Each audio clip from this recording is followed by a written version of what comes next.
यानी भारतीय जनता पार्टी से जुड़े हुए जो सरपंच हैं, जो सत्ताधारी दल के पास जाकर हाजिरी नहीं देते हैं, केवल उन सरपंचों को टारगेट किया गया है चुन चुन करके, ताकि इनको हरेस किया जा सके। चुनाव पास आ रहे हैं, इनको और हरेस किया जा सके, इनको ये कहा जा सके कि हमारे यहाँ आइए, हमसे नमस्ते कर लीजिए। स्थानीय विधायक जी जो कि कांग्रेस के प्रदेशाध्यक्ष भी हैं, उनके इशारे पर हमारे लोगों को प्रताड़ित करने का काम किया जा रहा है।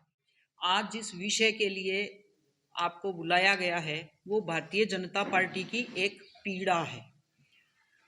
एक आदेश राज्य सरकार ने जारी किया था, उसमें यह तय किया गया था कि हर पंचायत समिति से 3 या 4 पंचायतों के कार्यों की समीक्षा एक दल भेजकर करवाई जाएगी। और इसका जो निर्धारण था कि कौन सी पंचायतों की समीक्षा की जाएगी, वो जिला स्तर पर तय होना था। इसमें अपने आप में कुछ गलत भी नहीं दिखता, लेकिन उसके बाद आगे की जो रणनीति है, सब जगह मिली जुली पंचायतें चुनी गई हैं। ये सही है कि सत्ताधारी दल जो है वो आटे में नमक की तरह थोड़ा बहुत, कहीं हो सकता है कि विपक्ष की एक आधी पंचायत ज़्यादा ले ले, लेकिन लक्ष्मणगढ़ में जो लंबे समय से नीति चलती आ रही है कि विपक्ष के जो यानी भारतीय जनता पार्टी से जुड़े हुए जो सरपंच हैं, जो सत्ताधारी दल के पास जाकर हाजिरी नहीं देते हैं, केवल उन सरपंचों को टारगेट किया गया है। अगर उनकी सूची जो हमारे सामने है, लक्ष्मणगढ़ पंचायत में बाटड़ा नाऊ एक पंचायत है। बाटड़ा नाऊ के बारे में हम सब जानते हैं। वहां से श्रीमती बाली देवी हमारी सरपंच हैं, उनकी जो पुत्र हैं वो जिला परिषद सदस्य हैं। हमेशा उनके साथ पक्षपात किया जाता है। हर मामले में जैसा पंचायत कहती है उसके खिलाफ किया जाता है।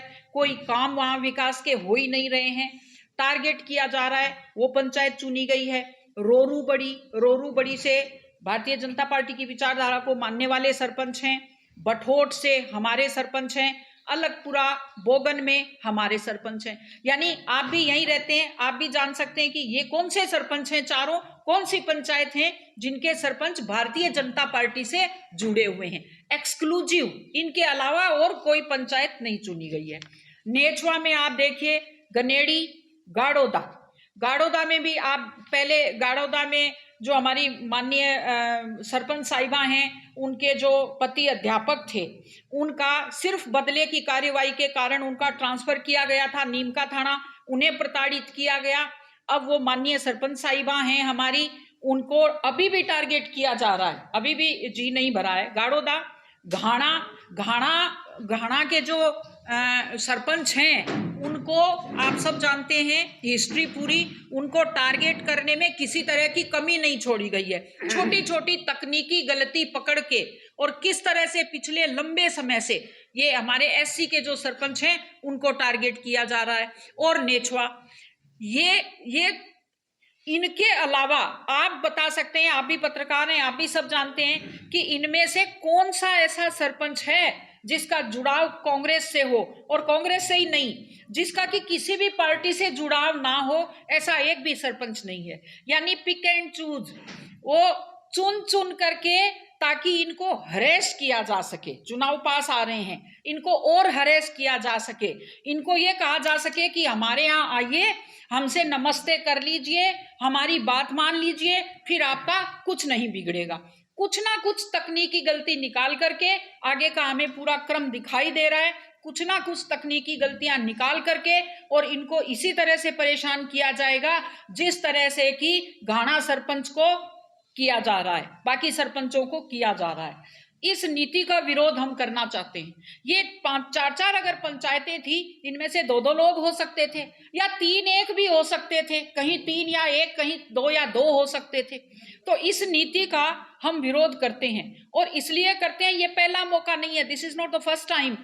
बहुत शुरू से ये नीति जो खौफ की, डराने की, मेरे घर आइए, मुझे सलाम कीजिए तो ठीक है, नहीं तो आप कर्मचारी हैं, घर में आपके कर्मचारी है तो उसका ट्रांसफर कर दिया जाएगा।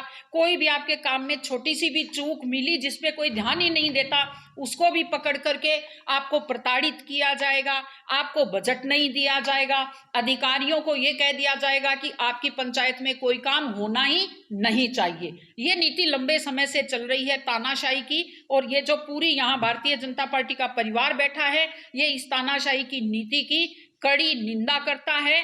फिर भी हम झुकेंगे नहीं, डरेंगे नहीं। लोकतंत्र की हत्या करने का ये जो काम यहाँ के स्थानीय विधायक जी, जो कि कांग्रेस के प्रदेशाध्यक्ष भी हैं, उनके इशारे पर हमारे लोगों को प्रताड़ित करने का काम किया जा रहा है। और ये उसी पार्टी के लोग हैं जिस पार्टी ने इस देश में इमरजेंसी लागू की थी, जो आज तक का लोकतंत्र का सबसे काला अध्याय है। वैसा काला अध्याय यहाँ लक्ष्मणगढ़ में लिखने का काम चल रहा है।